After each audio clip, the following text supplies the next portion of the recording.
Hi,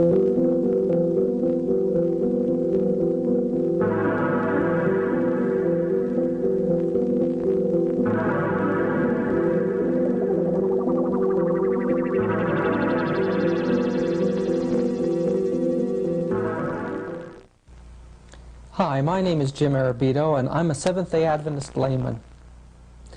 As a Seventh-day Adventist, I'm very, very interested in the fulfillment of prophecies in these last days. Especially am I aware of the place of Roman Catholicism in closing events. Well, I was on a street ministry in Berkeley about 10 years ago. I became acquainted with a Roman Catholic Jesuit priest from the University of San Francisco.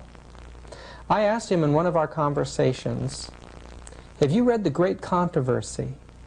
And he explained to me that The Great Controversy has a lot of truth in it. In fact, he told me that the Roman Catholic Church will rule the world again. For a while I was in a state of shock. You know, it just happens to be that although we're Seventh-day Adventists, many times we don't see in reality the very things that we supposedly believe. It hit me very hard, and I began about 10 years ago collecting books on Roman Catholicism and world politics.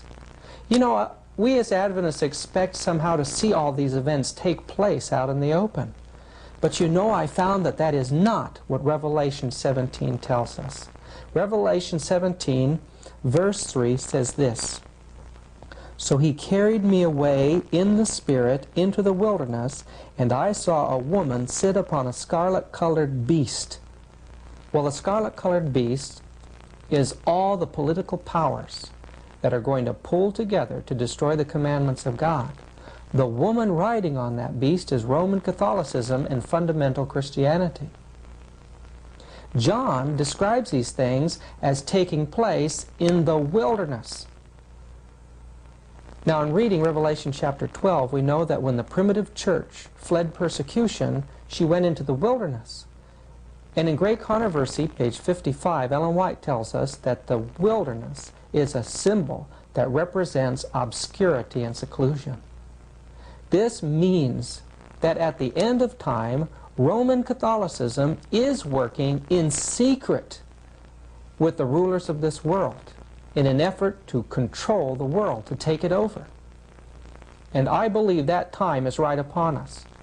You know, I plan to put together a documentary film called The Missing Dimensions in World Affairs. And for that film, I had gathered together interviews with people who had had either personal experiences with infiltration of Jesuits or Catholic priests, or in one instance, an interview with an ex-Jesuit priest by the name of Alberto Rivera, and another, a secret agent for the federal government, working for the Pentagon during the Second World War, and his wife was a chief stenographer of the Pentagon. All the funds that went over to Europe for the troops passed first through the Vatican. This man had had personal working relationships with Roman Catholic priests, and listen to him, he knows what he's talking about.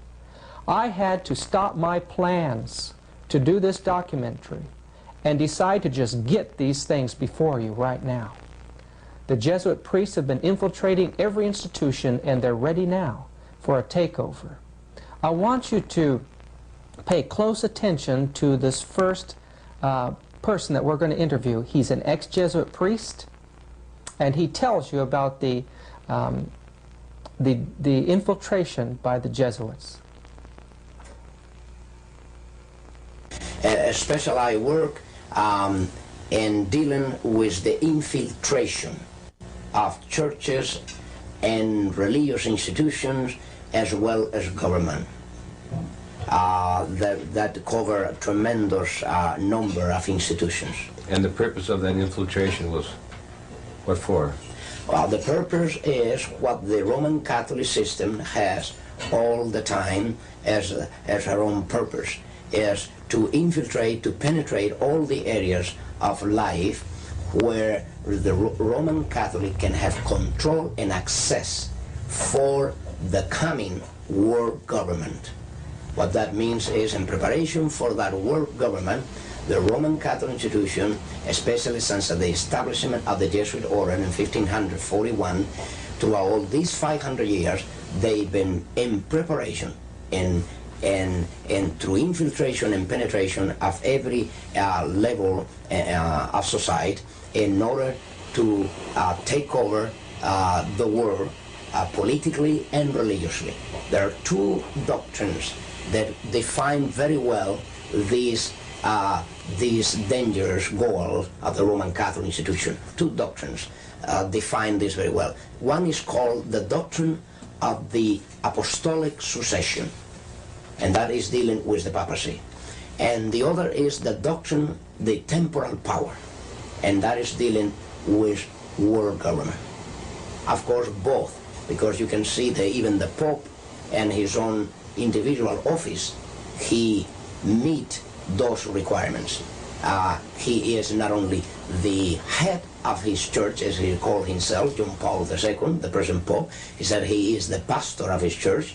He is not only that, but he is the head of his state, of his country. What that means, he is the head of a political state. Both combinations are in one office. They are, in prophetically speaking, that is what we see in the book of Revelation. The political power always hand to hand with the religious power. I was in Chicago years ago, and I was canvassing as a colporteur, selling Bible readings for Home Circle. And we come to one great big mansion where the folks were rich in that area, and cars all around it and so forth. But I went up the door, and I was pretty sure this fellow's a Catholic, so I gave him a Catholic canvas. And he invited me in, and then as soon as he got in, he turned the key in the door, and I said, wait a minute, what am I getting into? He opened another door into a great big mammoth parlor and a great big mammoth dining room with double doors in between, and all seated around the whole business was prelates, some from Europe and all the big ones from America. They were planning the Eucharistic Congress in Chicago. That was way back in the 1920s. And when they started talking to me, they tried to get me to be one of them and offered me every kind of a conceivable opportunity that you could think of. They offered me everything, money, scholarship, and the whole works, and told me the advantage of being Catholic and what they were planning on doing in America and with America. They said, we're going to take over America, and we've already got it fixed, so know how in the world can they escape becoming under our authority, and where we'll be in the jurisdiction and take over.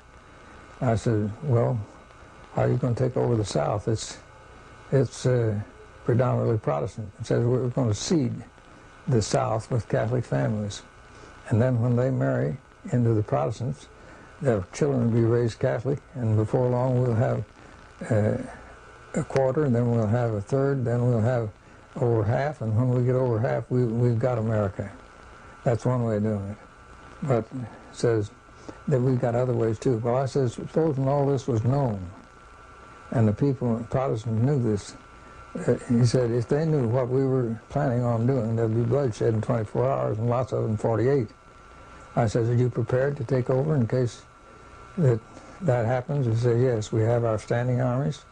We have everything all prepared with guns, ammunition, and the whole works. And said, we can take over, and you might as well join us and be in with us and get in on the right side of the fence. I said to him, I said, listen, there is nothing you can do to inveigle me to become a Catholic. I mean, nothing. I says, I know my horse is going through to eternity, and I'm riding on it. And I know your horses aren't, and I know that you'll be nonplussed entities when I'll be enjoying eternity and having a good time forever. And I'm going to see to it that I'm on the right side of the fence. And I know which side I'm on now. And I said, you might as well open the door and let me out, because I know that other people know that I'm in here, and there'll be investigation made if you don't let me out. One of the big fellows with a red cardinal hat got up and said, "Sir," he says, "we're going to let you out. But we want you to know one thing, that everybody that's born in the United States that's not born a Catholic is on a card. You're put on a white card to begin with and kept on a white card until we feel like that we need to watch you. After that, we put you on a blue card." And said, after you're on a blue card for a while, if we feel like that we just assume you wasn't existing, you're on a red card. Son, from now on, you'll be on the red card as long as you live. And I know they know me where I'm living and have followed me all around throughout life. They're still doing it. And, well, I could tell you a lot of stories, but that's just one. Yes, it was in 1967 when a friend of mine came to me very excitedly. He told me that he was doing some call porter work in Indiana, and while knocking on different doors to gain entrance, he was invited into a home very quickly, and he wondered how come he didn't have to use his door openers. When he went in, the fellow who had invited him into his home said, "I know who you people are." And he said, "Well, what do you mean?" He says, "Well, let me show you something here." And he moved aside a rug from his flooring there, and under that rug was a door. He lifted up the door, and here were stairs that went down into a basement. And he said, "I would like to show you something." So they went down into the basement, and this individual whose home he was in showed him just many files. And as he was looking at these files, he wondered what it meant. He says, "Well," he says, "we know who you are, and I would like to ask you a question. Name me a name of somebody who belongs to your church." And so he said, okay. He named him a name, one of his girlfriends. And this man went to a file, picked out that name, and said this person was baptized on such and such a date, a member of such and such a church, etc. And my friends said his eyes got very large, and he says, "Well, what does this mean? How come you have this information here?" And this fellow said, "Well, I belong to the Catholic Church. I belong to a special order, and we have all of you on files in different parts of the country. This is the file that we have on your members of your church here. We know who you are, and we have more complete records on you than I believe you people have for yourself." He said, "I just wanted you to see that so you would know that we know who you are." Well, my friend left that home. He didn't sell any books, but I think he became a more serious thinking individual after that. Because I was always able to open up to anybody that I cared anything about, even a friend, much less your husband. And he was this way all the time I was married to him. Very evasive. Was he gone for long periods? Yes, he was. He was gone for 3 and 4 months, sometimes out of the year, sometimes a less amount of time, but always no less than 6 weeks at a time. And he would act so bitter when he left. He'd get me all upset to where I'd tell him, why don't you leave, Joe? And so he'd act so sad, but he'd leave. And I saw later that he really intended it to be this way. He was manipulating you. Right, that's true. Mm-hmm. Did he show any remorse? Not really. No, it was just as though that was his line of work. Very dear neighbors that lived across the street from me. And they knew my husband, and they had known us for years. And so when Joe and I were married, and he would try to communicate with them, but I don't know if he was revealing anything to them that he wasn't saying to me. But these folks told me, they were first to tell me that Joe, in fact, was a priest. Many of my friends questioned Joe in their own minds, not to his face, but they thought he was a very strange person. They thought it was strange that he'd have so many absences from our marriage. But of course I took all the blame for that. Not fully realizing that he was irritating me to the point of sending him away these times when it was necessary, in fact, that he was away. Because his church, I'm sure he had the calling that he had to answer, or the work that he had to do for his church. At what point were you sure that you had married somebody pretty high up in the Roman Catholic Church? When he had finally convinced me that it'd be wise for us to marry in his church.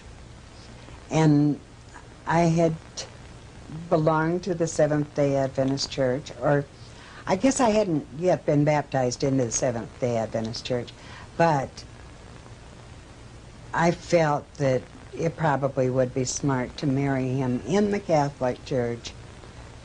And so I went ahead, and then we went over to see a priest in Reno and was going to discuss being married. We had to go over to another office, another group of offices, and see a cardinal. And so when we went to discuss our marriage with the cardinal, Joe was rather talking down to the cardinal, and I felt this was sort of unusual because realizing, just common knowledge, that people didn't talk down to a cardinal if they were Catholics. And I thought that to be a bit strange, and the cardinal took Joe. The two of them walked away, supposedly out of range of my hearing. And that's when I realized that he, in fact, was a Catholic priest. And he had told me that he was going to, what was that word I wanted to use? Excommunicate? He wanted to excommunicate himself. And I thought, this is strange, a man that devoted to church wants to excommunicate himself. And then when I heard the discussion about the priesthood, I threw up the papers and I said, I've had it. I'm going to quit. This is it. I'm not going to be married. When you heard what discussion about the priesthood? Well, I could hear little bits about your position and this position and that position. It was just very scanty, but I knew that it was, at this time, discussing his priesthood. How long had you been actually married to him at this time? About? Oh, 6 years, I guess. I threw the papers up, yes. What I have here I gathered up. I noticed that even my divorce papers are gone, but I don't know what's happened to those. But you did see the papers, the wedding certificate that I have, and I don't know what happened to the divorce certificate. Did you take any pictures of Joe? Well, there were lots of pictures made, yes. We had many made. And then what happened to them? They were taken. I don't know where they went, but I don't have any pictures left of him at all now. Did he take them? I don't believe so. I don't believe so, but who knows? But you don't have any pictures of Joe today? No, none whatsoever. You'd mentioned that someone had broken into your house and stolen? Yeah, some of the things were taken from me, stolen from me, yes. Who would want pictures? There must have been something else packed in that box. I'm sure there was. Or, who knows? It's a crazy thing. There were quite a few things missing. Even personal pictures of my children and grandchildren. Now, he made a boast one day about Hitler. What Oh, exactly yes. did he say about Hitler? He said Hitler was one of our very good people.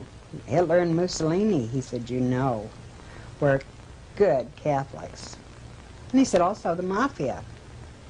He said we have some good people in our church. When I showed him the book that I had gotten, written by Samuel Bakioki, he said, that's one of our men.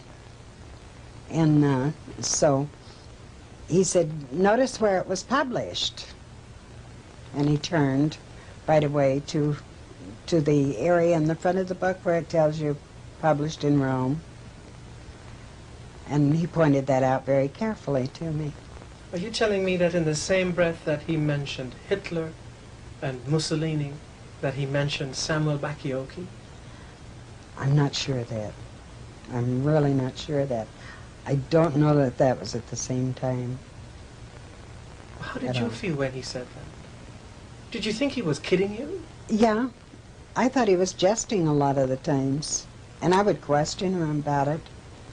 And he really wasn't jesting at all, but you had the feeling that he was. Joe was a very sober person, and it was difficult to know when he was joking, which was seldom. He was very serious. He had a serious mission within him that he carried out. I was reared in Pasadena, in Southern California, which is only a few miles from Glendale, where Merle Vance used to speak on Sabbath afternoons in his discussions of the Catholic Church with the number 666 and how paganism had worked into the church. It was intensely interesting. Even I've used some of the things he has said even yet today. But he had these mimeograph sheets that he used to pass out that had the pictures that he had copied from his various publications. I know he did a lot of study when he went back to the seminary. He was studying on the connection between 666 and the Roman Church. And when he went to the seminary, some of the people there said, well, now we think we know that there's a Jesuit on the staff here, and we think we know who it is. Merle hadn't been there very long until he said, I think I knew who it was too. Well, he continued his study, and he had pictures from the books that were printed in Rome by the church. And this is what was on these mimeograph sheets that he used to pass out. But at the height of his study, he took some of this amazing material which he had and took it to one of the leaders there in Washington and showed him what they had. This man, without even looking at the paper that Merle had, said, Brother Vance, that study is not for you. But he said, look what I've got. It's all here. It's proved. Here's the pictures. Here's the proof of it. There's no question. He said, Brother Vance, that material and that subject is not for you. Well, he was pretty downhearted. He went to his major professor, which was a professor of history, and he showed him what he had. This professor said, we want you to write your term paper on that. Well, he said, I'm sorry, but I've already talked with this leader, and he gave his name, and he says that I must not study this any further. So I don't dare write a term paper on it. Well, time went on, and some of his friends said if he didn't change his topic, he wouldn't ever graduate. In fact, the major professor said that. So he did change his topic to something inconsequential. Finally, the time came for Merle's graduation from the seminary, and it just happened that this leader had been called to Europe for a year, and it was during that year that Merle was graduated. So he had his papers. Following that, this leader died. And a very close friend of this leader was talking with Merle one day, and he said, I know positively that that leader, that man was a Jesuit, because I was a very close friend of him, and I know this positively. Merle was certainly a good student. I remember him when I heard a tape of him recently. I recognized his voice. It was so thrilling to hear his voice again, because I enjoyed those messages which he gave. He was a good student, a fine man, a real scholar. Certainly he was a credit to this people. The subject of Jesuit infiltration into Protestant churches, whenever that subject is brought up, it's often ignored, dismissed, or just brushed aside. For some reason, they don't like to think of this fact. But the story I'm about to tell you occurred in 1939. At a Seventh-day Adventist institution, Washington Missionary College, located in Tacoma Park, Maryland. This was told to me by Dr. B.G. Wilkinson, who was president of the college from 1935 to 1945. Now, Dr. Wilkinson told me that he uncovered a Jesuit infiltrator at that time, in 1939. And this is how it happened. There had been a new Bible instructor hired by the board, and this man had been teaching Bible to the undergraduate theological majors for about 5 months. Now, Dr. Wilkinson had always encouraged an open-door policy, and he encouraged the confidences of his students, especially his theological students. Now, some of these young men came to him after a period of about 4 or 5 months, and they said, Dr. Wilkinson, you teach Bible differently than this new Bible instructor does. There's some things about him that we don't understand. He brings up doubts in the classroom. Doubts about our theological position, about our doctrines. These doubts are then not resolved. They're left sort of hanging in the air. And they had other questions which Dr. Wilkinson couldn't answer. It aroused Dr. Wilkinson's suspicions about this man. Now, the teachers had in Old Columbia Hall little pigeonholes, boxes where their mail slots, you know. They used to put their mail in these little pigeonholes, and the faculty would come and pick up their letters. This one day, Wilkinson saw an envelope being placed by the mailman in the mail slot for this Bible teacher. And the letter was a rather long, rectangular, official-looking letter. And after the mailman left, Dr. Wilkinson stepped over to the box and he drew the letter out. And he looked at it, and the return address was a Hereford Road address. Now, Wilkinson knew that that was a Jesuit college. It wasn't located too far from Washington Missionary College. He took the letter and he steamed it open. Of course, this was an illegal act. But, you know, when you're dealing with a class like they are, they've committed many illegal acts in their time. The assassination of princes being the least of their illegal acts. And you know, the Jesuit motto is the end justifies the means. And Wilkinson thought, I'm going to steam this letter open. And if it's an innocent thing, I'll just close it up again, say nothing. He steamed it open, and inside he found orders from this young man's superior, telling the young man, outlining to him what he was to preach or teach in his Bible class for the next several months. Dr. Wilkinson reinserted the letter, gummed the flap back on. He called the young teacher in. He said to this young man, he had the letter on his desk, and he said to this young man, I have a piece of mail for you. And he handed it to him. And he says, we know who you are, and we know why you are here.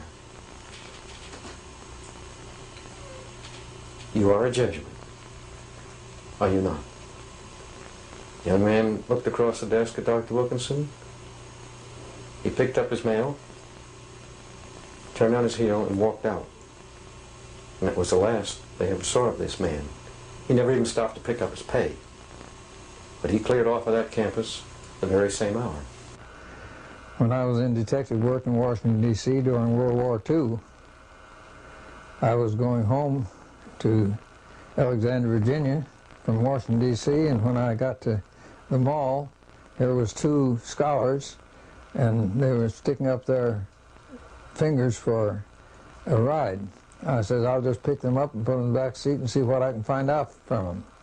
And so when they got in the back seat and was seated, I asked them, I said, you boys are from Georgetown University taking the priesthood, aren't you? No, we're not taking the priesthood, they said. Oh, I said, you're scholars from Georgetown University taking something. What are you taking? They said, we're Anglican brothers. Oh, I said, the church has never told us what Anglican brothers are, nor much about them, and I don't know much about them. What do Anglican brothers do, and what are they for? They said, well, we're taking studies to work with the Protestant churches and get them to come into do what the church wants them to do, and to work with them and work with us. And I said, well, how many of you folks are taking the course? We said about 780. And I said, how many have graduated? Oh, some are between 780 and 700 or 800. No, 780. I said, now, how many graduated last year? And they told me. And then I said the year before that, and they told me, and I went back till we had about 3,800 people graduated and out in the field. And I said, well, what do you boys do when you go out in the field? No, I said, first I want to know how many graduate next year. Well, it said it'll be somewhere under 900 anyway. And I said, how about, what do you do when you graduate? Said, well, the first thing we change our names. And when we change our names, then we're allocated so many to this church, so many to that church, and to another church. And I said, when you go out to the churches, then what do you do? He said, well, first thing we do is look around for some nice young ladies we'd like to make an associate member with, and then we marry them. And after we're married, we go off to a Protestant theological seminary or school, and we come out a Protestant minister. Then we're taught to, in our course, to work up to the heads as fast as we can in that line, where we're supposed to work in. And I said, now, do all of you work in the same field? No, says some of us work, but we all work in the church trying to get the churches to unite with us and do what we want them to do. So were these Roman Catholic students then? They were, as far as I learned, from what I learned, they were Jesuits. I know they don't only infiltrate the Protestant churches, but they infiltrate their schools. And I know one fellow that got to be teacher in the Methodist school, and as a result of that, a lot of the Methodist ministers today are carrying communist cards. They utilize anything and everybody to bring their means to an end. My story goes back a few years ago when my father first got the ministry, Pastor Arabito. He was sent by the General Conference to Reno, Nevada, which was his first ministry among the Italian-speaking people. At that time, there were quite a few that had migrated from the east to the west, and especially in the Reno area. So a call went out for a young minister, and my dad was ready and willing and consecrated to do his part in the ministry. He was a young minister at that time. And he was sent to Reno, Nevada. And from there, he was sent to, a call came through not long after that, after there was 40 to 50 members. A call came through to go to San Francisco. And of course, a minister has to always be willing to whether he wanted to or not, to go where he was called. And the call came through, and he did. He went to San Francisco to open up the work there among the Italian-speaking people. Of course, at that time, we never had any thought of who the Jesuits were and what they were about to do and what they were doing, even at that time, and that was some time ago. Anyway, after he was there a while, he got a call to go to Oakland to work among the Italian-speaking people. And he was told that he would be working side by side with a man by the name of Calderoni, Elder Rosario Calderoni, who would be in charge of the Italian work in that area. So my dad went and took orders from Elder Calderoni. He worked in Oakland and El Cerrito and Richmond for a while, bringing people to church and working with them, giving Bible studies, and many souls were baptized at that time due to the work which was promoted in that area. At that time, he became friendly with Elder Calderoni, and in one instance, Elder Calderoni admitted that he was raised and sent to school, to the Roman Catholic school back in Italy, and he was going to be a Jesuit. He was an admitted Jesuit at that time. And he said he broke away from the Jesuits and became an Adventist because he saw that they didn't have the truth. Well, naturally we all believed him. But it wasn't long after that when Dad would answer a call to the Stockton area to raise a little church in the Stockton area, which he went. And of course, all this time, he was under the direction of Elder Rosario Calderoni. And that's when we realized that there was something wrong. Elder Calderoni, at that time, we didn't know it, but was gradually destroying the work that was being done among the Italian-speaking people. The people would come in and complain, and that money was being sent to Calderoni, and wondered what was happening to it. And all the while, why he was visiting people and speaking against the young people, including my dad, that had newly come into truth at that time. Many of the young Italian ministers at that time were being dropped, one by one, for one excuse and another. And we found out it was Calderoni speaking to Elder Houswick, who at that time was in charge of the foreign work. And we were wondering why this was happening. The church was being undermined. We just don't know how it was happening until later, of course, we realized that we felt that it was because of the background, and possibly Elder Calderoni was still in the work the Jesuits pay, or under their direction. It had to be, otherwise the work would have gone ahead, because it went ahead so beautifully before that. Friends, I can only tell you of one incident, but of course I hear of many others. And if one person can get into our work and cause a destruction among the Italian-speaking people, I shudder to think of how many more are doing the same thing today. That was my father, John Arbido, who was kept from the ministry by Jesuit influences in the Seventh-day Adventist Church. Adventists should wake up. Time is short. What organizations have now been taken over by the Jesuit order and other institutes of Catholicism? What world powers are in her hands to be used in this final chess game for the takeover of the world? We can get some idea when we look back to the Council of Trent in the 1540s through the 1560s.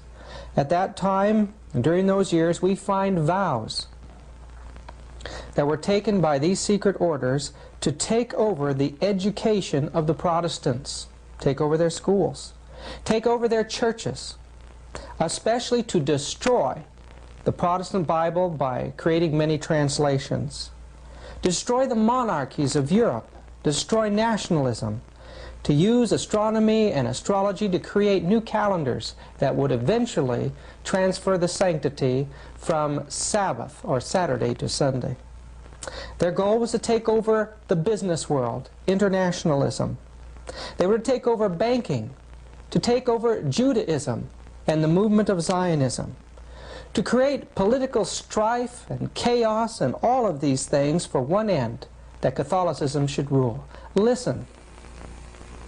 I did training in monasteries and convent where I prepare cursillistas, the Legion of Mary, the Blue Army, many of these militant organizations.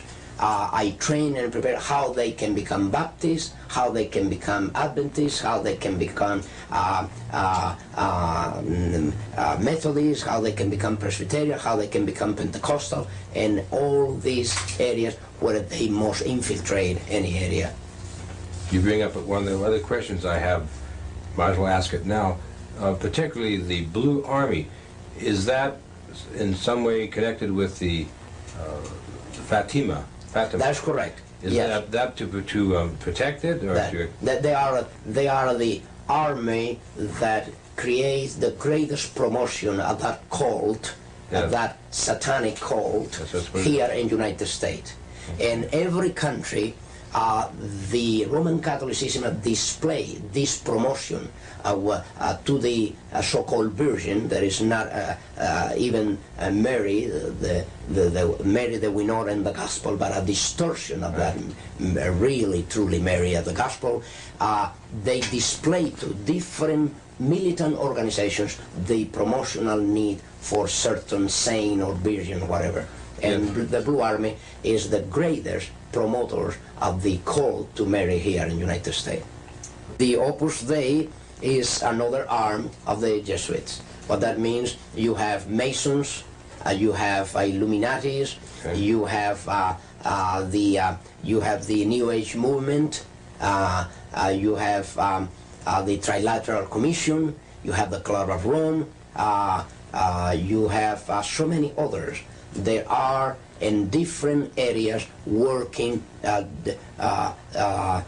through certain programs what they need in that particular area where these organizations move, whether they are secret or public organizations, they need to control certain area of certain people, and this is where and how they'll be ready to have them under control through these organizations. The Opus Dei mainly, they move next to what they call Christian democracy. The so-called Christian democracy is an outgrowth of this Opus Dei. It's exactly the words in Latin precisely define that. The Latin definition is for Opus Dei is the work of God. What that means, the Opus Dei, Opus meaning the work, and then you have how you call Dei, Opus Dei, the work of God. When the Council of Trent occurred, it was controlled by the Jesuits. Yes. How about the Vatican II? Now, there a connection there? Yes, the connection is very, very, very prophetical. I will say this, I think that will clear the whole point here, because it's so prophetical that while the Council of Trent was the first council to be managed by the Jesuit order, the Vatican Council was brought about by the same Jesuit order with the same intention. And you know the intention of the Council of Trent. The intention behind the Council of Trent was the Counter-Reformation. What was the intent of the Vatican Council II? Another Counter-Reformation, but called today, how you call it? Renewal. You see the point? Now, the change was a name, but the intentions were the same. Yes. See, more sophisticated today. Yes. You see, the Counter-Reformation was taken through the Council of Trent. That was the entire Counter-Reformation was performed by the Council of Trent, decrees. Then through that time until today, Vatican Council II came about with the idea of renewal. That means another step forward, and the final, I will say this is the final stage of a Counter-Reformation. Now, how about the charismatic movement? What's the connection with that? The charismatic movement is serving the purpose, as we said, of one of the many issues. As we said about Saturdays and Sunday, they'll pick up every issue with different denominations. In the case of the charismatic movement, they pick up the charismatic movement because one factor. They could not bring under subjection the Pentecostal denominations. They couldn't. They could not. Even when they went to the ecumenical movement before, from 1945 down to our day, since this already starts. As a matter of fact, if you want to know, the World Council of Churches started financed by the Jesuits in Europe in 1945, after the end of the Second World War already, or by the time that the World War was to end, already the Jesuits were at work trying to unite all the Protestants in Europe. And that was the origin of the World Council of Churches and the ecumenical movement. Today the charismatic movement is serving that purpose. Where a Pentecostal could not be bring into the ecumenical forum, they brought it through the exercise of a charismatic gift. We were on the way back from London on the jet plane, and there was a man dressed in a uniform like the Catholic priests wear. And he was conducting himself not like a priest you'd see in a movie, very friendly. He was a very sophisticated type man. And people could sense that. And I never thought I'd see him again. But in Baltimore, at the airline station, where the baggage has come off, well, I turned around and there he was next to me. And I just turned to him and said, "Hello, friend. Are you a Jesuit?" And he says, "Yes," with a big smile. You see all of his teeth. And he was very happy with himself. I said, "Well, listen, I'm very interested in the Jesuits. I've read some about them. And what would you think about the Council of Trent and what was invented in the Council of Trent and the infiltration of the Jesuits into Protestantism and the use of the Jesuits through organizations like the Illuminati and the futurism theory, the secret rapture that they invented for the Protestants?" And I talked to him about a lot of those things, and he had a metamorphosis take place. His face became rigid, his smile went away, and he looked me right in the eyes and he said, "You know quite a bit, don't you?" Like he never expected it. And I told him that you know, I was one of the Protestants that got away, and if he could realize that if somebody like me knew those things, just imagine some of the other of God's people that know those things and are willing to tell anybody about them. And it was an amazing situation how that man's face changed, and he thought he was like in one identity, but all of a sudden he realized that these dark secrets of theirs, they're being found out, and I'll never forget that. Would you consider that Jesuitism to be an occult secret society? It is an occult secret society from the point of view that the Jesuit order, what you know of the Jesuit order and what everybody knows of the Jesuit order is not the truly Jesuit order. What that means is even the Jesuits within the Jesuit order, they all are not knowing the secret society, the inner secret society that they are surrounded by. Spiritualism and the papacy is as close as two fingers are on your hand. One cult that started Fatima, okay, the cult of Fatima, the Roman Catholic cult, seems to be antagonistic to the rest of the Roman Catholic Church.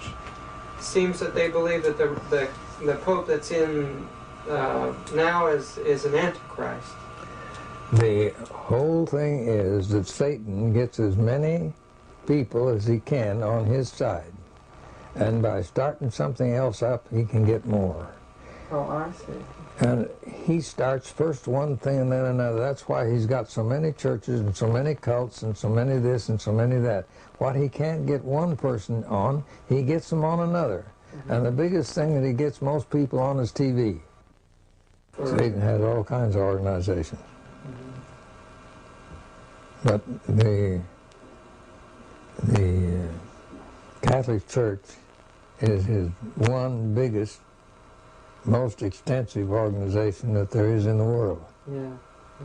He has these others organized to take care of things, but and in some places he works, even destroys himself to make other things work out for himself. What's the connection between Jesuitism and communism?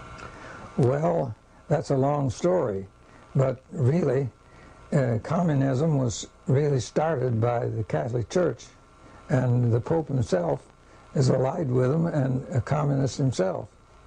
They sent some Jesuits into a little town where they wanted to start Catholicism. Now this I learned from E.T. Babienko that worked with me on a lot of detective work that I did. And E.T. Babienko told me that after they had no success for a short while, they substituted the place with twice as many Jesuits as they had in the beginning, and after years they got nowhere.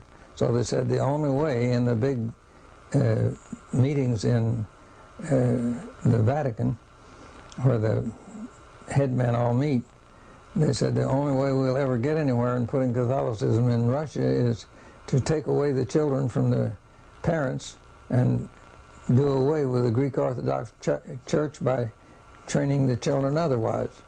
And in their brains, this was all formulated, and they decided to put communism into Russia, and to put hard-boiled communism, which is Bolshevism, and later bring it on to a de-Christianized Christian Bolshevism.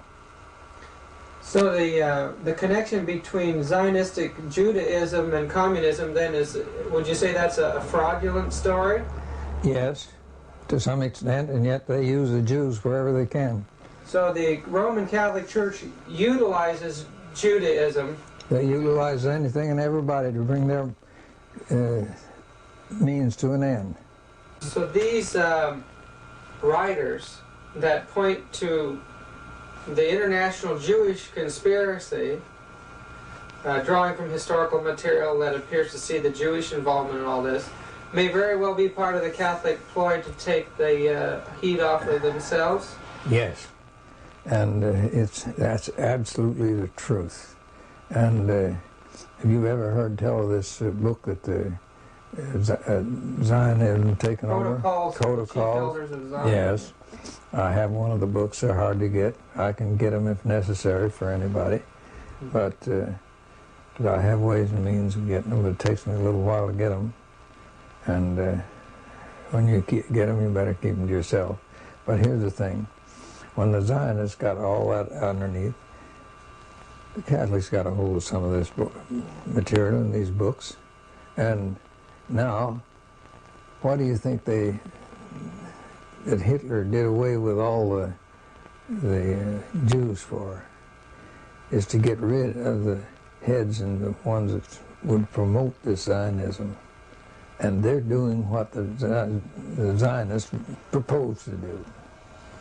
So they actually, in reality then, there is a Zionist movement, but the Roman Church is trying to take over it and control it, yeah, for their own purposes. They have a club of 300 at Rome that does nothing but figure out how they can do it and why they can do it and where they can do it and why they can go ahead. The war in Vietnam was nothing more than just using the United States to put in Catholicism into Vietnam. What do you know about the organization of the Knights of Columbus? I know too much. Too much. And too much to tell. Oh, I see. But I know one thing. And that is that they're a strong organization in the United States, and they have a lot to do with this here Mustachia Army. The Ustachis? Yes. Are the Knights of Columbus also organized in other countries?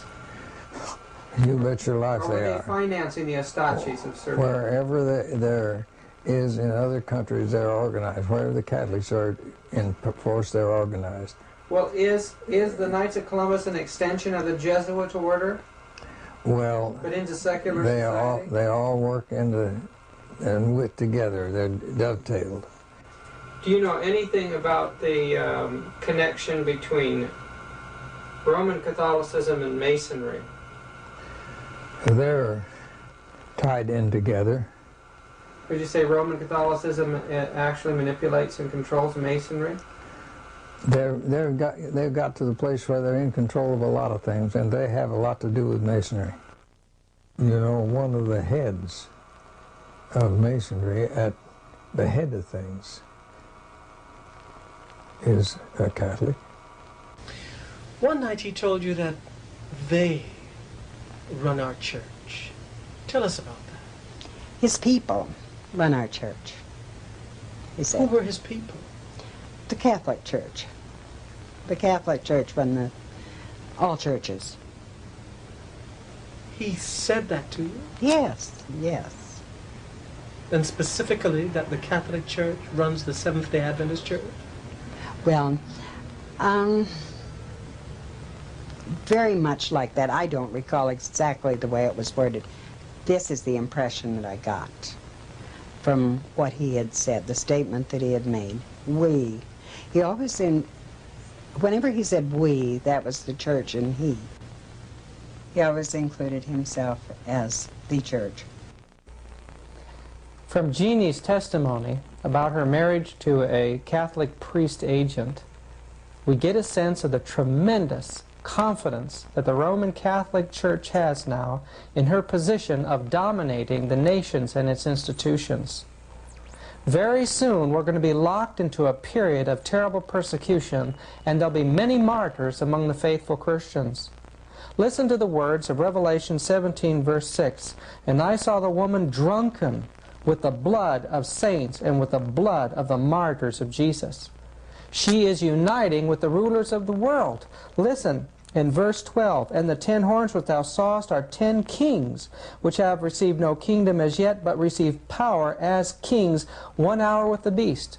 Rulers in this world will give their political power to a system, a political system that will be dominated by the papacy. And that system is going to make war upon God and His followers. In Revelation 18, part of our last message to the world is to tell the world, "All nations have drunk of the wine of the wrath of her fornications, and the kings of the earth have committed fornication with her." That the governments of the world are in an unholy alliance with the Roman papacy, and God is going to judge them. I want you to listen very carefully to Dr. Hiram Duke's testimony as he shares their position in world politics. When I was behind these locked doors, they told me that they were going to cede the South. And with what they told me then, I knew they were planning World War II. And I knew they were planning on bringing all the DPs and seeding the South with DPs. They've done it. They've got to the place now where... DP is... What's a DP? That's the folks that are displaced in the old country on account of war. Well, one thing that's interesting is no bombs are dropped on the Vatican. Well, my wife was the head stenographer in the Vatican, in the Pentagon at that time. And she gave all the orders and sent out all the orders to the big men. And she had orders to see that there was no Protestant flew over the Vatican and over Rome, because they were afraid that they might, through their own ingenuity, want to drop a bomb there. Are you aware that the head immigration authority in Germany was a strong Catholic, and that he let the men in that were trained in New York for the hoodlums that went over to do away with the Tsar and his outfit, and they were shipped by him into Moscow by getting one of their men into Moscow and shipped in boxcars, and this fellow in Moscow that got in there ahead went and opened the padlocks off of boxcars and let them out, and they went right up and did away with them. You're talking about Lenin and Trotsky. Yes, sir. Trotsky was trained in New York, wasn't he? Yeah. The head of a bunch of hoodlums. Got to talking with E.T. Babienko about a lot of things. And we got in places where we wanted to know things. And we put on priest garb, dressed up like a priest, and he put on even garbs on beyond the priesthood. Well, because he spoke in 44 languages more fluent than I do in English, and his wife speaks 33 languages fluent. Why, and he understands enough in other languages right away quick, and he picks them up like magic. The General Conference used him for interpreter to go between a lot of these places wherever they needed him. And he went to Europe and went to Asia and a lot of these different things. And when he went to Asia, he was over in the Himalayan mountains, where it's so difficult to learn the language. He learned some things was going on in Europe, and he wanted to go over and find it out. So he took an airplane, and he flew over there, and he dressed up like a big head man in the Catholic Church, and he went in among these other men, and he purported that he couldn't understand their language. They had to get him an interpreter. So they got him an interpreter, and he understood their language better than they did. And he understood everything they were saying and everything they were saying about him. And that way, why, he fooled them to where they thought he was a high dignitary, and he went in and found out things that he wouldn't otherwise. When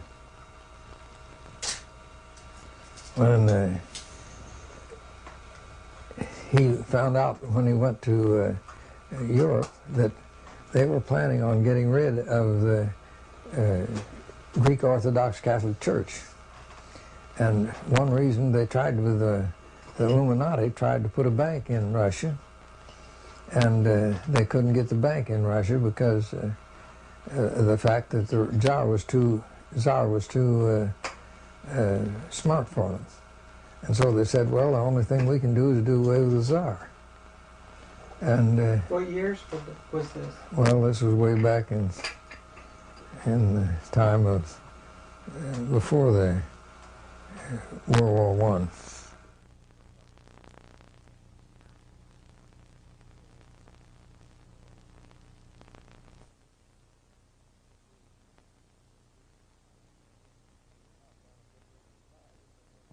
They wanted to not only get rid of the Tsar, but they wanted to get Catholicism into Russia.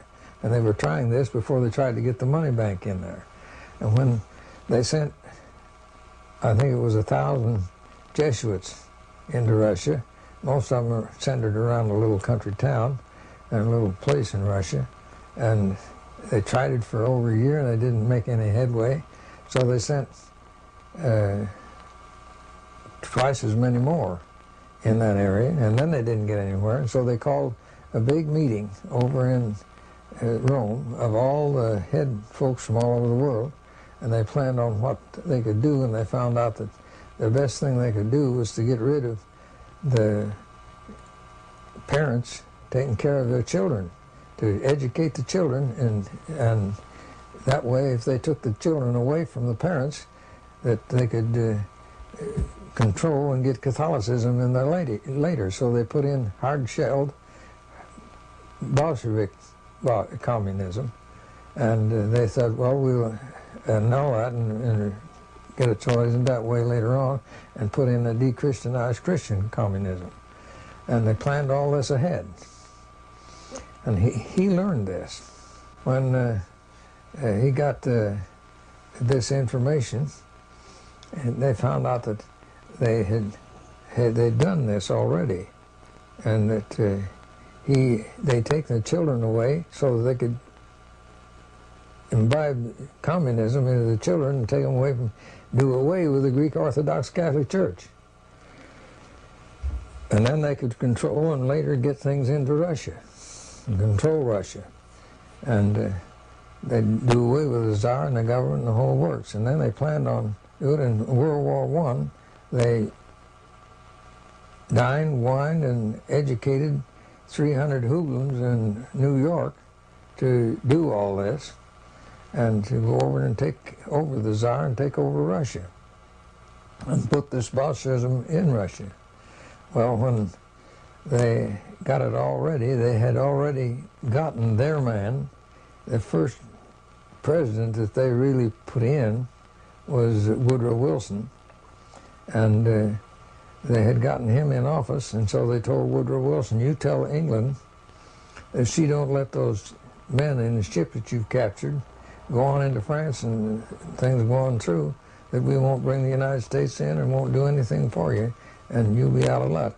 And so immediately they let the ship go on into France, and it went into Switzerland, down into the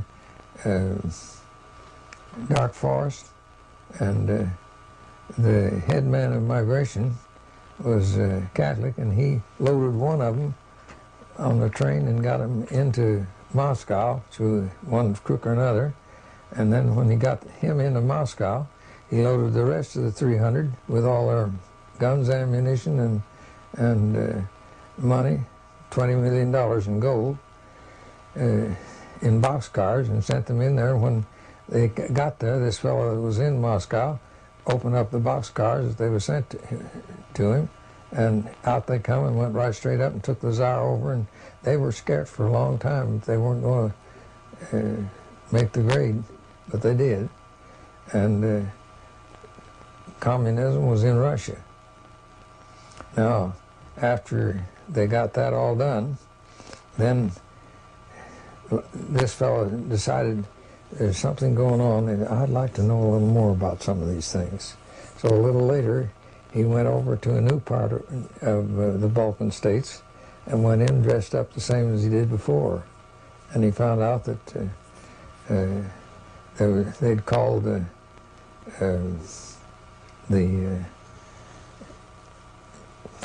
folks from all over the world into the Vatican to plan for things in the future, and that they were planning on putting a new war into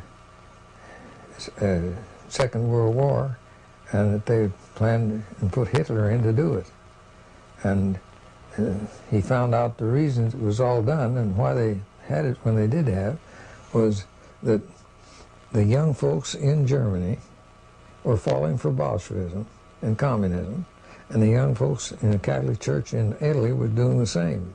And they said, well, we've got to put something in there that's as near like it that they'll fall for and control the situation. And so they finally, after considering a lot of things and so forth, they said, we've got to do something because something's got to be done. They had put out a magazine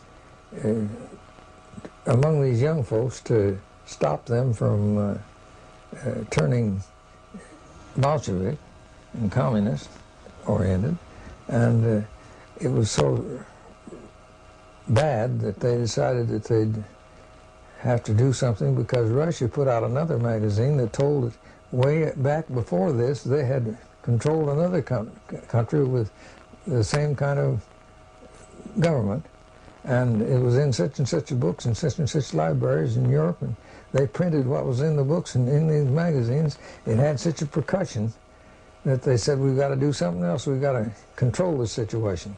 So they said, we'll put in Nazism in Russia that was born in their brains, and fascism in Italy, and we'll pick our men, and they had Hitler picked and his face altered to do the job. They sent money. What do you mean by his face altered? Well, they altered his nose and different things. Oh, really? And then they picked Mussolini for Italy, and they sent hundreds of thousands of dollars to begin the situation, and it went through the Swiss banks into Germany. I know of that from what about E.T. Babienko told me. And when they got the whole thing started, it was all planned, fascism, and that's how Hitler got to be head of the German army. What about all of his occult interests? You know, well, that's all Aryan, planned. Northern European race stuff, Hollow Earth, and all that. That's all invented stuff that they worked out together. This Mein Kampf that he was supposed to write was hired to be done by a man in England, and he never wrote it at all. And as far as I could learn, and Babienko could learn, and then they went through with the Nazi works in World War II that you all know about. And now we have a breakdown in the communism. It isn't the old Bolshevik communism, and Catholicism is being put in Russia, and our work is going forward because they couldn't let Catholicism in without letting us in, and they're still holding down on things. But they're using Catholicism to gain control of the whole world. Over 50% of the world is communist today. I'll tell you something else that you might be interested in, and that is that when Woodrow Wilson was put in, the Catholics brought in enough Catholics from Europe with the understanding that they were to vote Democrat to throw the election for Woodrow Wilson. It's a pity to have even to say that at this point in the history of the United States, in the history of the presidents, has not been other president. From the time of President Washington, that was the first president to be utilized by the Jesuits. If you were not aware of that, President Washington already was initiated by the Jesuits to bring about the first communication with the Vatican ever known in this country. From there on, President Reagan, to all this time, President Reagan has come to fulfill the greatest the greatest moment in the history of this conspiracy, because no other president has come as close as President Reagan with the Vatican, and even not even John F. Kennedy. What that means is they have done to President Kennedy, to President Reagan, what they were not able to do even through a Roman Catholic president. And nevertheless, I will say this: the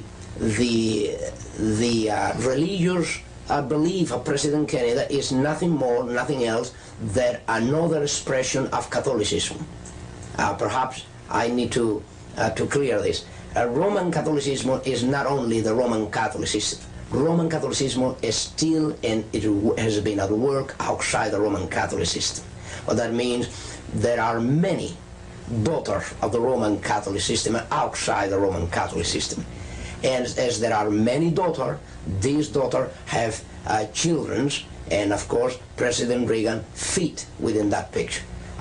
His relationship with the Vatican today brought about several things. One of them is the diplomatic relationship with the Vatican. Second, the preparation for the signature of a concordat between the Vatican and the United States. And if you want to know, this never took place overnight.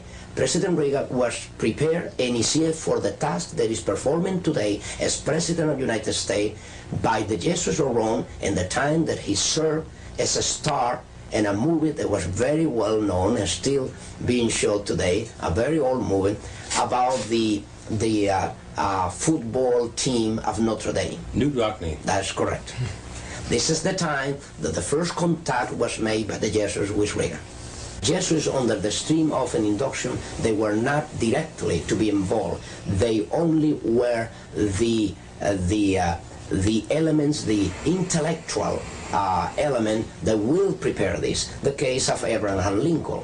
Abraham Lincoln, the president, was killed by the Jesuits of Rome, but there was no a Jesuit there involved directly. Nevertheless, was the Jesuit who prepared the plot against his life and prepared and trained those who were to kill him. They arranged it. Yes, yeah. It happened with President Kennedy, the same thing. Yeah. The assassination of Kennedy is another fact that can be proved of any time that was ordered and by the Jesuits in order to get rid of a president that already was a shame to the Roman Catholic institution, being Roman Catholic. You have two different extremes. In Abraham Lincoln, you have that there was a man professing to be a Christian, solid Christian, and then there you have a man that professed to be a solid Catholic, but then put to shame his own institution when he was confronted about what he will do as a Roman Catholic president about the Constitution and about the interests of the Roman Catholic institution. When he placed the Constitution of the United States above the canon laws of the institution, he called for disaster. Do you know anything about the assassination of President Kennedy and its connection with Catholicism? Well, I wouldn't like to dwell too much on that. But I know one thing. They told President Kennedy that they were coming back after he refused to sign the pro school bill. And they told him that he better sign it when they come back. And there was head Catholic officials there at the works. And the whole thing, I'm quite sure, was planned before they come back. They asked him to sign it, and he said, I'm told the Protestant people that I wouldn't sign a bill, a poker bill, while I'm in office this term. And I won't. I'm as good as my word. I won't go back on my word. And a short while after that, he was not a dead man. He was a vegetable. He wasn't killed. But his wife knew all about it and called the Greek boat fella and told him he wanted him. She told him that he told her that he'd come and get him and take him over to his island. He was over on his island for some time, quite a while after that, when the whole family went over to the island, his family, Kennedy family, and they buried him out at sea. He was in the hospital on the Greek island for quite a while. What about the British royal family and the oligarchical families of northern Italy and some of these old families that have, you know, actually ruled for years and years and years? Do they have any connection with the Roman Church today? A lot of them did. A lot of them ruled under the Roman Church's authority. You take Henry in Germany. He defied the Pope for a little while, and the Pope made him come and humbled him to where he had to stand in the snow outside for days before the Pope would even talk to him. But today you have a number of royal families still in existence in Europe. Yes, they're permitted. It's just, but the head royal family of Britain don't amount to a hill of beans. They're just figureheads, pencil work. They don't have any power then. They really don't have as much power or any more power than you do. What connection do you see then between Jesuitism and the Illuminati? Well, the Illuminati is an outgrowth of papal plans to control the whole world. And it was through the Illuminati that the papacy got a great deal of its control of Great Britain and the United States. And they control more than what people realize. This Schiller Institute, you've heard about the Schiller Institute or the LaRouche's organization? They're the ones that organized and promoted this SDI, and also they're pretty extensive throughout the world. They've been putting a lot of people into office recently, and but their focus, you know, all of these different magazines have a different focus. Their focus is to unveil the machinery of the British ruling family and some of these other families, showing their involvement in international dope trade, and then they're into showing the dangers of the IMF and the banking fraud today. All that don't amount to a hill of beans alongside of the giant octopus that controls behind the scenes. The whole thing is, you take in the United States, they let a lot of these things go because it works to their end. You take, if they demoralize the brains of the American youth and they keep them undercover, and so that they can't get out to get into things like they would if they used their brains and got up to the place where they should, why, they can control situations. So the drug trade is actually advantageous to the Roman Church then? Absolutely, and Russia's pouring tons and tons and hundreds of tons of drugs in here for that purpose.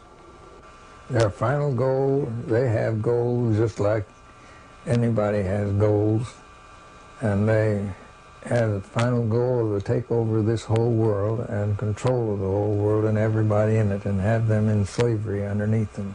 Wherever the Catholics have gone, the first thing they do is get the cities in debt. The next thing is to get the county in debt. The next thing is to get the state in debt. The next thing is to get the government in debt. That's how they got control of Great Britain. That's how they got control of the United States. And when they get control of one of the state, got control of the United States, now they're trying to get control of every country in the whole world, and they've got the world underneath bind at the present time to where the economy is where it works to a condition to where they take over. And they're working for a one world government, a one world takeover, and it's coming fast, faster than most people think. How did the Jesuits change the system of Protestant education? You know, just what did they do? And how is the Protestant education now different than it was, say, prior to the Anti-Reformation? Well, there's a lot of things that are different. There's no question about that. But they have worked up into the work of education and the educational field to where they help to control the education. and they try to control the education to where they are ruining the morality and the Protestants that are being educated.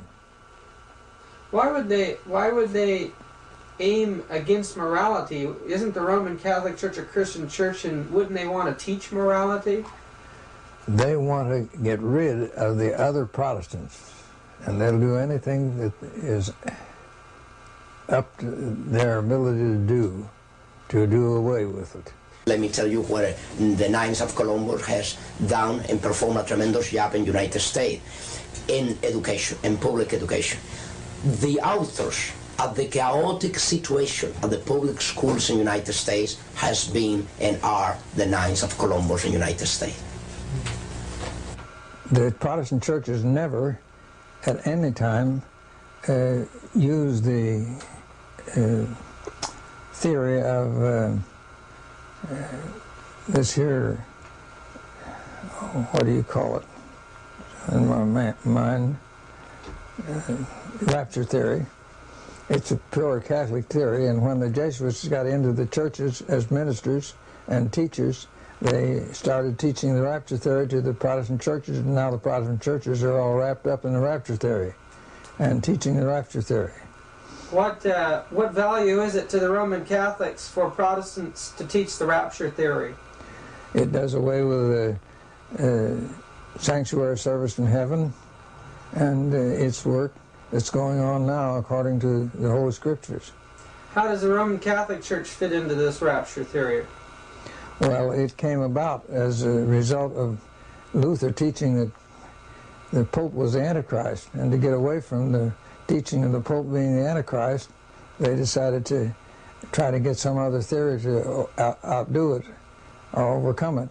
They first got one other theory that it was Antiochus Epiphanes that was the Antichrist, and none of the Protestants would accept that in those days, and so then they got the theory up of the rapture theory, and none of them would accept that. But when they got enough Jesuits in the Protestant church to teach it as ministers and teachers, then they accepted it, and today they're teaching it.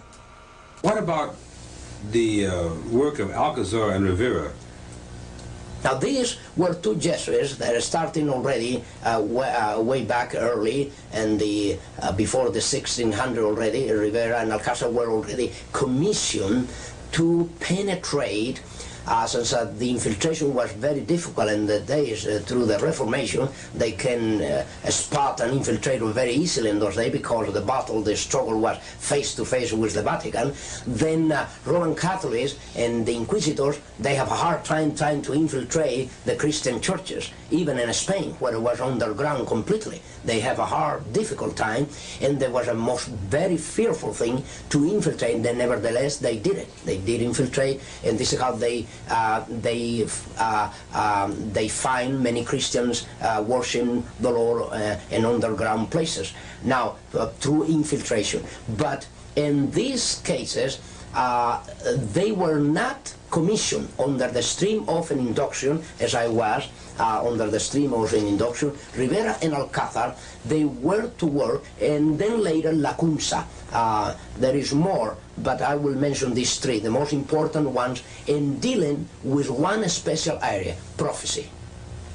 They were assigned to deal especially with prophecy, with the purpose to do two things at least: to cover up any prophecy relate to the origin of the Antichrist, relate to the Antichrist, and relate to the papacy, relate to the Antichrist.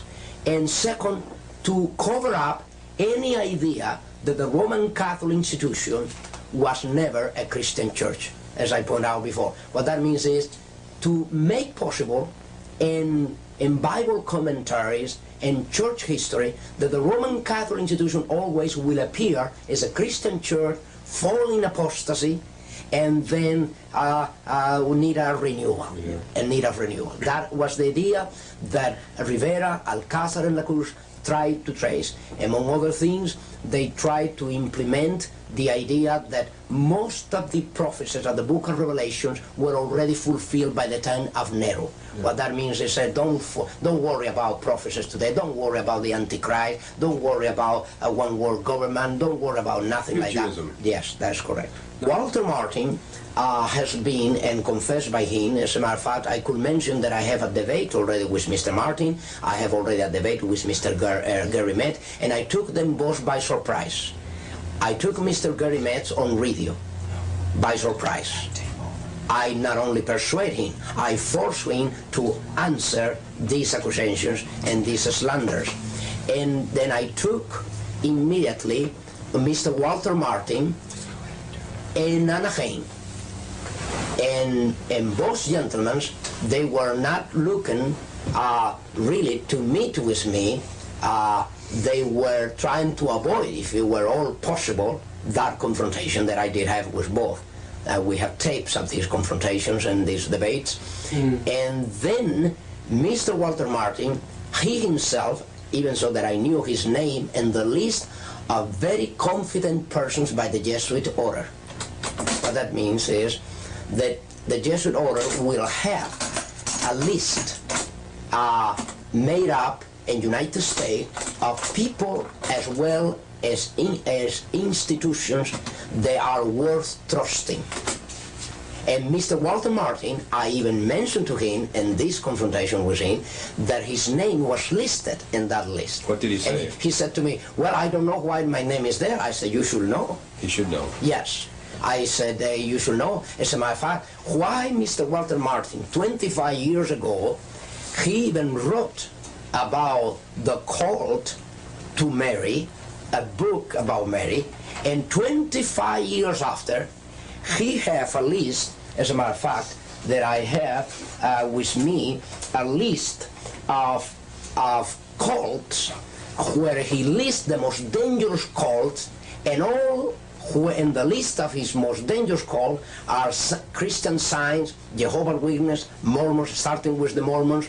And suddenly, I was expecting that he will place at the top of the most dangerous cult Roman Catholicism, but were the Mormons. Now, the Mormons become the victim of Roman Catholicism not only, but become the victim of Mr. Walter Martin, because even the Mormons are the product of Roman Catholicism. The pressure for Sunday in the future is an issue.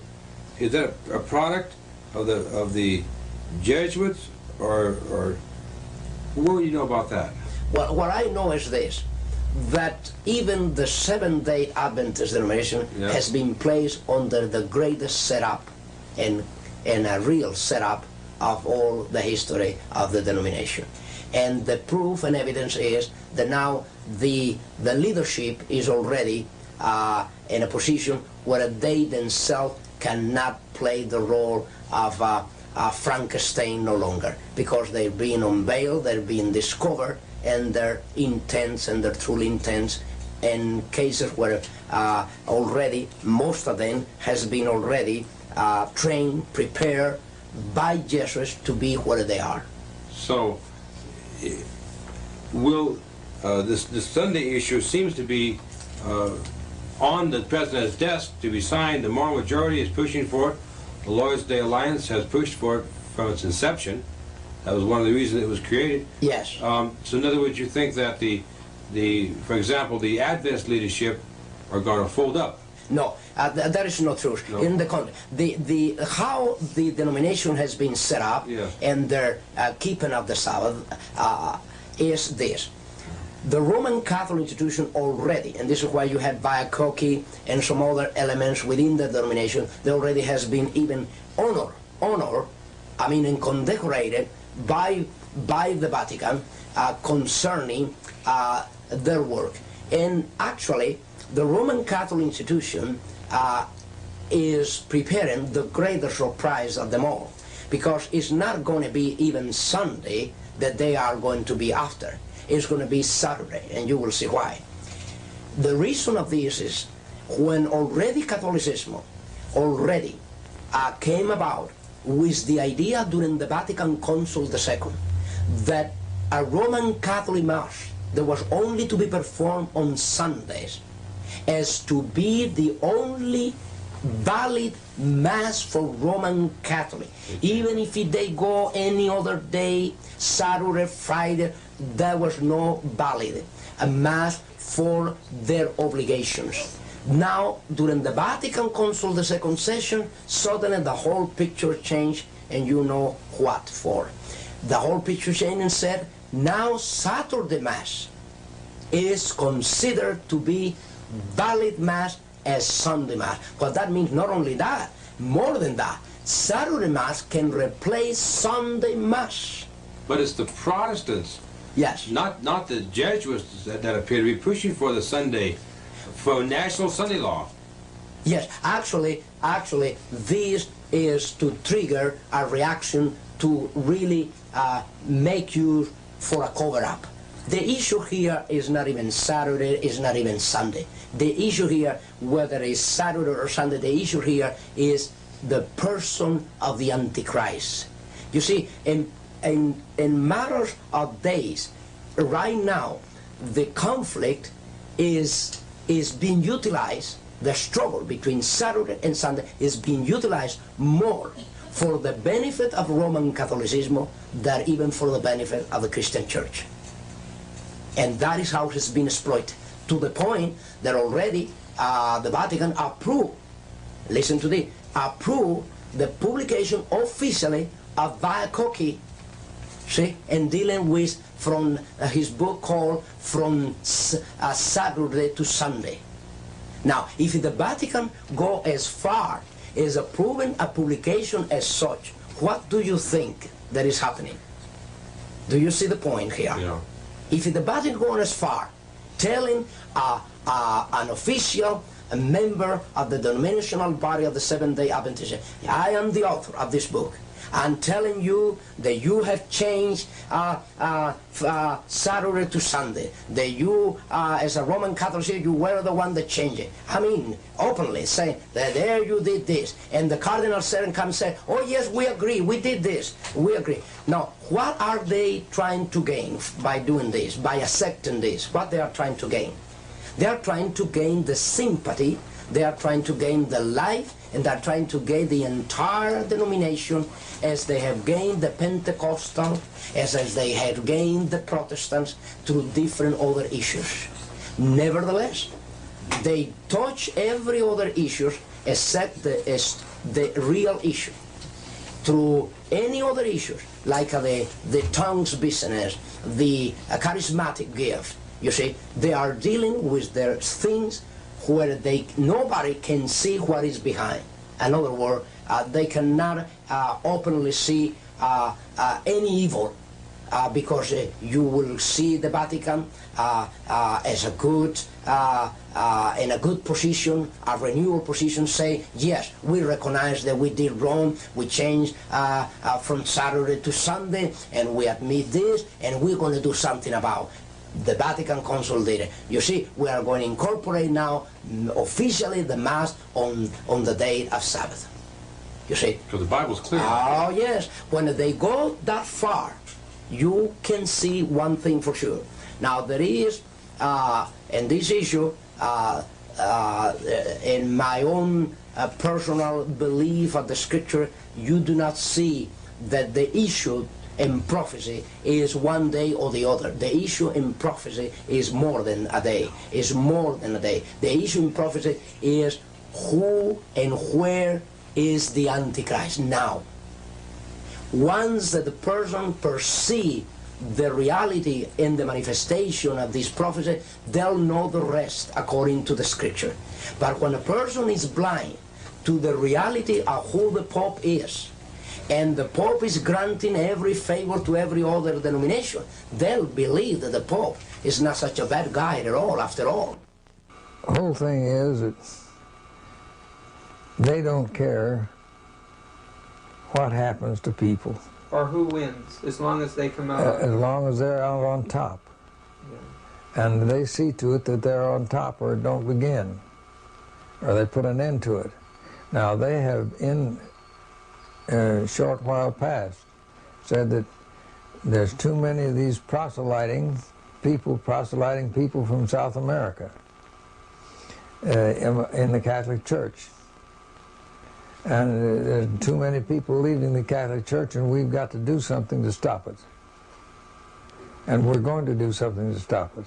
And they've worked and told their priests to that extent. And that comes straight from the Vatican. Now, who is the proselyters? The main proselyters of Seventh-day Adventists. Every week there's 10 to 11 and 12 churches being raised up. There are over 100 churches out of Catholicism in South America. The same thing in the countries above that.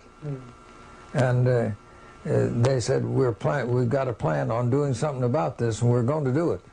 There's more opposition for it in the church than out of the church. Well, I'm wondering if there's a certain amount of activity or infiltration in the church that would try to hold these things down from within. Well, there could be infiltration in the church without any question.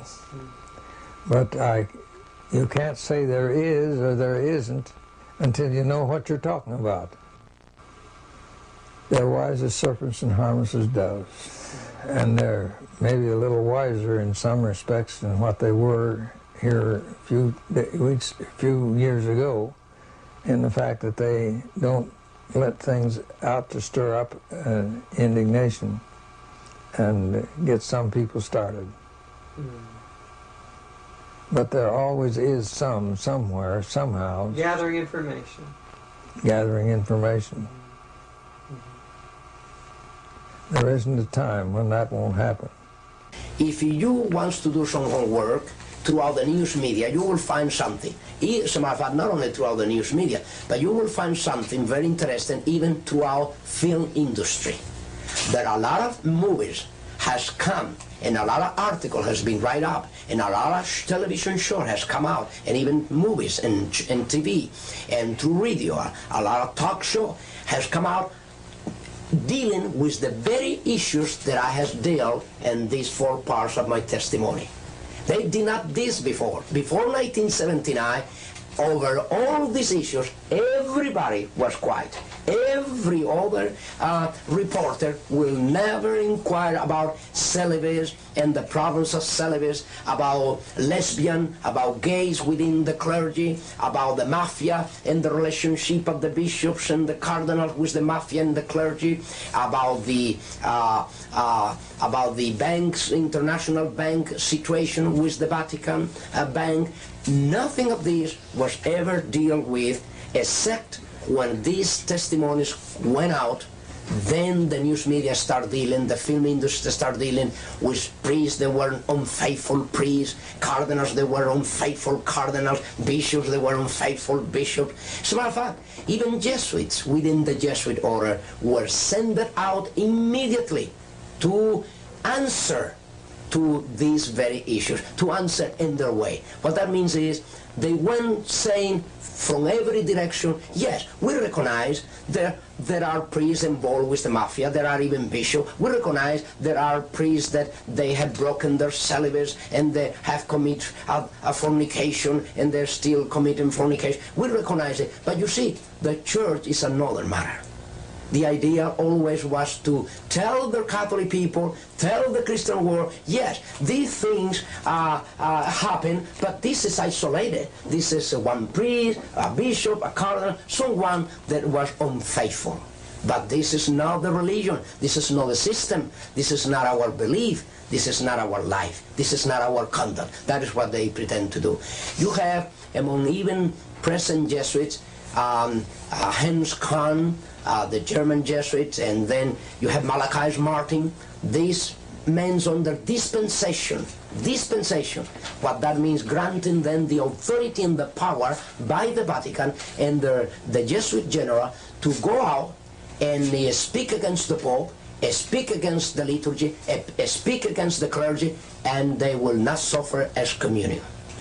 You see that they can go now trying to deal with these very issues, trying to justify that regardless of all this commotion, of all this immorality, of all this corruption, of all these crimes, this is different from the mother, from the system. These are individuals within the clergy, but not the system. And of course, the system is the one that created them all. Has there been a certain promotion to create in the United States a special way of looking at Roman Catholicism? Oh, yes. Yes, you some mean type of propaganda special for this country? Yes, definitely. This is why they has been so successful here in the United States, being a country of a Protestant inheritance with a Christian beginning, right in the 1620, when the Pilgrims arrived to the northeast coast of this country, and suddenly today is making a concordat between the Vatican and the United States. Now, what that means, this is the greatest treason ever known to the very founders of this country. I mean, the most direct treason and betrayal that have taken place in this country has taken place, and the fact that now this government is looking for fellowship, for relationship with the very criminals that caused the greatest massacre in Europe, by which massacre and through which persecution the Pilgrims arrived to the northeast coast of the United States. We were told that the United States would repudiate every principle of the Constitution, and I'm sure that that is not too far in the distant future. You know, an integral part of the papal policy was an organization called the Inquisition during the Middle Ages. It began in the 12th century under Innocent III, which was the most powerful of all the popes of that time period. The purpose of the Inquisition was to seek out heresy and stop it, but it used some very unorthodox methods. One of those methods was to force certain confessions out of Christians or others, and with those confessions use them to form public opinion, to raise crusades, to destroy the primitive Christian church. Crusades went out that destroyed people by the millions. We'll not know how many until the Judgment Day. But the Inquisition, the Catholic Church said, well, yes, there was an Inquisition, yes, we destroyed people, but it was part of the barbarity of the times. Others did it too. But of course, she claims that she's changed today, and Protestants are believing her. But you know, the Inquisition still exists, and it's actively being carried out. Beneath many of her large churches today are instruments of torture. I want you to listen to the testimony of Dr. Rivera as he begins to share with us about the Inquisition today. In your training and in your life as a Jesuit priest for many years, did you ever come to the point that you were required to destroy human life? Definite is part of the oath and induction of any Jesuit that come under the oath and induction, and perhaps you care to know that I have revealed a great deal of this in this booklet after Alberto came out, the first part of my testimony, dealing with my minor seminar and major seminar as we went through these questions. And now you have in double cross, it is a revealing, at least a little part in these pages here, page, let's see, this is 12 and 13 at least, you see there is part of the oath and induction that I was taking as I swear to take the life not only of kings and princes and governors and mayors and senators and congressmen, but even my mother or father or brother or sister, whosoever come to be between the interests of the Roman Catholic system and the interests that they pursued. What that means is, if a president of a nation is there to interfere with the interests of the Roman Catholic institution and their pursuit of power, they will be crushed. They'll actually, we were granted, I was granted that authority, that power, to exercise that authority, that power. That when any individual, whether it is a child, whether it is a woman, whether it's an elder man, whether it is a boy, whether it's a girl, whether it's a king or a queen, regardless of who the person is, when that person, that city, that nation this country oppose to the goals of the Roman Catholic Institute and interfere with, that already call for disaster.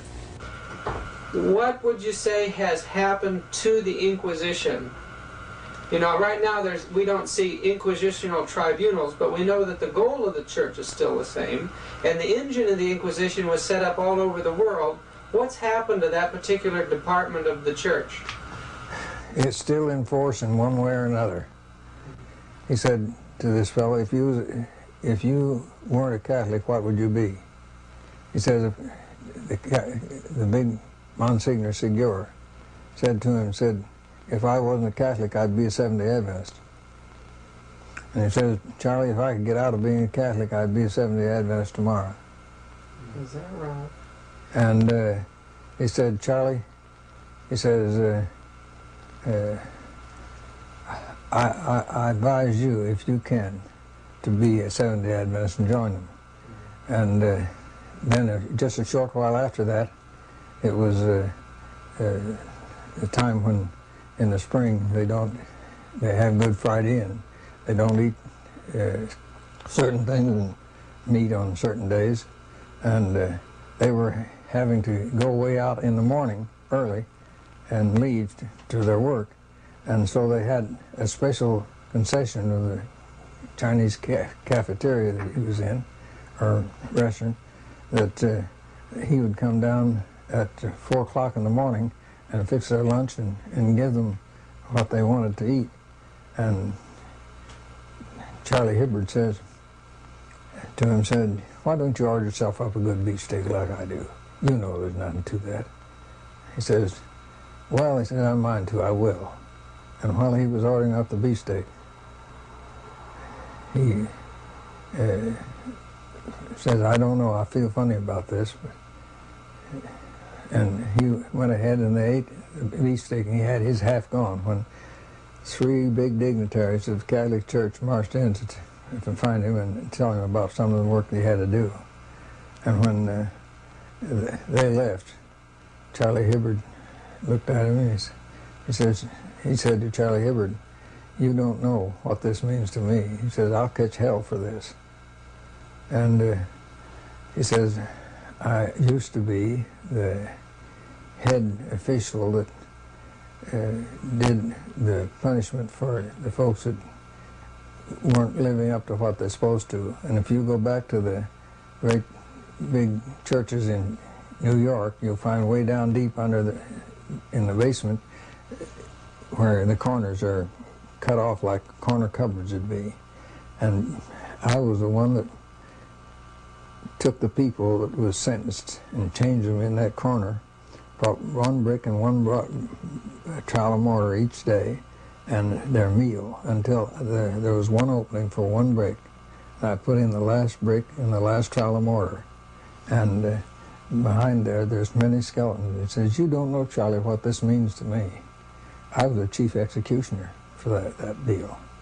And me to eat beefsteak like this, he said, I'll hear from this in a few days. He says that I'm from that tribunal back there. And said, you wait and see. In a few days, he got a notice that he was to appear before the tribunal in New York. And when they left on the train, he said, Charlie, if I live after this, said, if I live, I'll send you a card, greetings for your birthday. The card never came. I could tell you stories like this by the hours. So the Inquisitional Tribunal is still active for Roman Catholic people?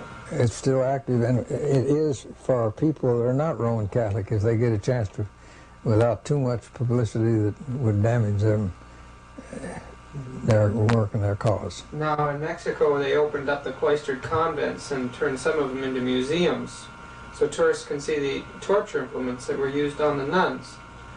And I imagine that in backward countries like Mexico and Spain and some of these areas, this type of thing keeps going without interruption then. It's still done in America to some extent too, in the United States of America. Yes, and I've seen in some of the basements where they're building some of their churches where they're preparing to put some of those things in. They actually have cells and things underneath. They have cells underneath, way down, not only one story, but stories and stories below. There is enough left of the old Inquisition. I will say there is a new Inquisition today, not even tomorrow, is at work today, and here, even in the United States, and has been always. There is not replacement of a new Inquisition replacing the old. No, what happened is that the old Inquisition, as the years went by, under the sponsorship and guidelines of the Jesuit general and the Jesuit order, they has been changing their devices and their tools, in their I will say their devices, and their methods. You see, what happened is the Inquisition is the same Inquisition. The Holy Office never closed the door since it was established in 1200. You see, it never closed the door. As a matter of fact, within the Vatican, this is an office that never closed the door day and night. Today have a different name. It happened that they have a different name today, as they have different devices and methods to bring people to trial. Today, the Inquisition is at work. As a matter of fact, you have a book here that is called Night Journey from Rome, that we came to publish. A Night Journey from Rome is one of the last converted Roman Catholic priests in the United States, an American priest that was converted to Christ and his gospel about 2 years ago, and came with us to the reading of Alberto, the first part of my testimony. He was Clark Butterfield, is his name, a Californian priest. There is the book here, Night Journey from Rome, and here is the most revealing thing about the actual Inquisition in the United States. He was so much aware of the reality of that Inquisition that in his own will, he prevented even his relatives, his own mother, his own relative, from bringing his body to the Roman Catholic parish the day that he was ready to depart to be with his Lord and Savior. And he almost prophesied, and I will, because exactly that was the intention. Immediately that he was killed and murdered by the Jesuits of Rome and Detroit, Michigan, through a Roman Catholic doctor, member of the Knights of Columbus. Then you can see the Inquisition is alive and well, with different devices, different methods, and a different name. Today they call the Office for the Preservation of the Doctrine and the Faith. We were trained in many different things, from chemistry for poisons to warfare of any kind. And of course, we were not to be involved in these things. Let me explain this. Jesuits, under the stream of an induction, they were not directly to be involved. They only were the elements, the intellectual element that will prepare this. The case of Abraham Lincoln. Abraham Lincoln, the president, was killed by the Jesuits of Rome, but there was no a Jesuit there involved directly. Nevertheless, was the Jesuit who prepared the plot against his life and prepare and train those who were to kill him. They arranged it. Yes, yeah. It happened with President Kennedy, the same thing. Yeah. The assassination of Kennedy is another fact that can be proved of any time. Does the idea of assassination, murder, persecution, and suffering bother you? It really shouldn't. I remember when a Roman Catholic priest stood in this studio and told me that they were watching me and that they were serious about any threat to what they wanted to do. I told him, go ahead, shoot. What difference does it make? As long as I'm alive, I'll present this truth, but if I die, then my troubles are over. Everyone that will be in heaven will have suffered for Christ. When we get there, our Master will have scars in his hands, and only if we suffer will we feel we have a perfect right to that place. In fact, in Revelation 12, verse 11, we read, "And they overcame him by the blood of the Lamb, by the word of their testimony, and they loved not their lives unto death." This message we have to give, we've got to give without worrying about consequences. It's a divine message of truth. It can't fail. We're fulfilling the prophecies of the closing events, and it's going to go through to completion. It's time for all of us Adventists to wake up, give up the things of this world, and go forward and give this message. Now I want you to listen very carefully as Dr. Rivera and Dr. Dukes share these thoughts with you. The Lord is still in control. The Catholics are going to do what they're going to do. And there's nothing we can do about it, only just go out and do what we can to warn other people and get them into the right channel. The future of Catholicism, according to the prophecy in chapter 17 of the book of Revelation, is what even the Holy Spirit used to convict me to leave at once a Roman Catholic system. That means there was no hope. I became a Christian within the Roman Catholic institution, and I want to stay within as many to help the others. And there, from 17 to 18, God revealed to me there was no hope within the institution. Why haven't they removed the Adventist church thus far then? Because the good Lord has had a hand in things, otherwise it would have been done, and that's positive in my way of thinking. But they have plans for the Adventist church now, and they have plans on fixing it so they can't buy or sell. The best advice is based for Roman Catholic is to come out of her. That is God's decrees. Come out of her, my people.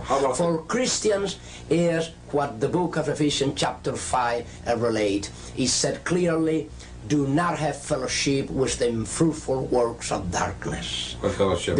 Rebuke them. That is the position of a Christian, and that is called by the Holy Spirit. I will say these are the two most urgent messages to be communicated to the Roman Catholics, to come out of her, to the Christian, keep out of her, keep out of their fellowship. There is no fellowship that light with darkness. The seventh day is a Sabbath, and that God still reigns, and no matter what happens, no matter what the Catholic Church does, no matter what the Jesuits does or what their plans are, God's behind the scenes and He's with us. We have nothing to fear. Nothing to fear. Do you believe there is Christians among the Roman Catholics? There are any Christians? And the person said, yes, there are Christians. Oh, I know. My own mother, my own father, you'll see. They don't believe in all these things. They just go there to witness about Christ. But they are truly Christians. You see the point here. They will say, she was not a Christian church, she's not a Christian church, she will not be, but they come and tell you there are Christians within the Roman Catholic institution. That is impossible. A person, when is convicted under the Holy Spirit, being a Roman Catholic, the first thing that the person felt and know that she or he must do is to leave Roman Catholicism. Because Roman Catholicism leave first from them, and then they leave after. You see, even a person that leave Roman Catholicism without being a Christian, Roman Catholicism is still with the person. What that means is they can leave the physical system, but Roman Catholicism is still with the person. Only Christ can eradicate from the root Roman Catholicism from the heart of a person. It's amazing to hear these messages coming from someone who's not even a Seventh-day Adventist. But we're told that the majority of those that will give this message will come out of the Catholic and the Protestant churches during the loud cry in the latter rain. In fact, very, very few that now profess the truth will press their way through the narrow way that leads to life eternal and be saved at last. Brethren, I don't want any of you to be lost. The message we have is just too important right now. There are those that are arising in our church today which are undermining our historical position on prophecy and trying to get our people to join in a more ecumenical posture with the churches of this world. While on the other side, on the conservative side of things, there are those who are rising up and trying to take our historical prophecies and reapply them into the future, weakening the historical message of Adventism. It's time for Adventists everywhere to begin to restudy out the messages that made us the people that we are, and to present those messages with power before the world, under the power of the Holy Spirit. Friends, it's time that the Sabbath be presented to the world more fully. We have gathered here in our studio pictures and film from every corner of the globe showing that the Sabbath was kept in every country right down through the centuries. We've been able to show that in the early centuries that the Sabbath was kept by all the Christian churches but Rome and Alexandria. This message needs to go out, and we need your help, and we need your prayers. We can't do it alone. We need all Adventists everywhere to help us. Would you please have prayer with me as we close? Dear Lord in heaven, now as we face the last years in the great drama, we pray that you will move upon the hearts of Adventists everywhere to raise up workers to finish this work. Move upon the hearts of those who see this program to set aside this world and prepare for the coming of Jesus. In Jesus' name, amen.